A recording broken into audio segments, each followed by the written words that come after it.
Day 275, Impossible North Star. Set an impossible North Star, then win today in inches. I used to think goals had to feel reasonable to be useful. If I could explain the plan, defend the timeline, and make it all sound realistic, then I was being disciplined. But the goals that have changed me most were never neat ones. They were the ones that felt too large for the version of me setting them. That tension matters. We need a goal big enough to wake something up in us, but a daily commitment small enough that we will actually do when life gets noisy. The goal should stretch you. There's something deadening about a goal that fits too neatly inside your current life. It may be achievable, but it does not ask much of you. It does not demand imagination. It does not require growth. It only asks for management. The massive goal does something different. It creates pressure. It gives shape to effort. It forces you to become someone larger than your present habits, which is often the real point. The power is not only in reaching the thing. The power is in what striving does to your character, your standards, your focus, and your willingness to keep going when progress is still hard to see. This is why unobtainable goals can be strangely energizing. They pull you forward in a way modest goals often do not. A small goal can earn your agreement. A huge one can earn your devotion. The goal should feel almost out of reach, but today's action should feel almost too small to fail. That does not mean vague dreaming. It means the opposite. If the goal is massive, then it needs pressure, milestones, visibility.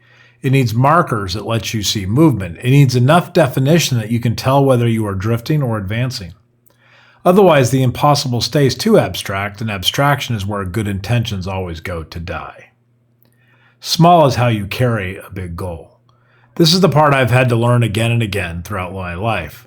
When the goal is exciting, the temptation is to match it with dramatic daily standards. Write for 2 hours, run for 5 miles, build the whole thing now.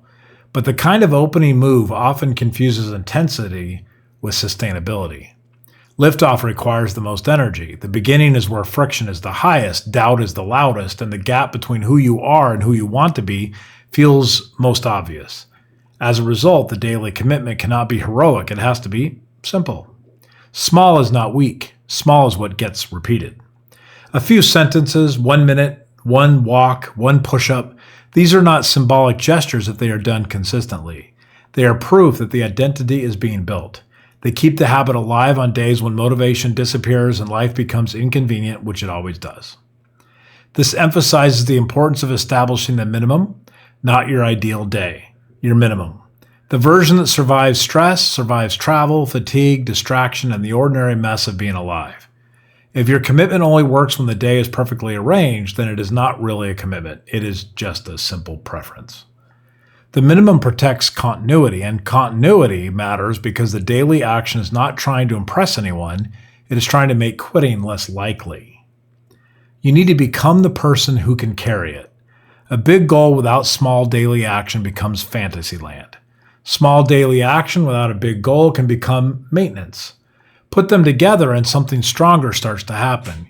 You get meaning from the scale of vision and momentum from the modesty of the work.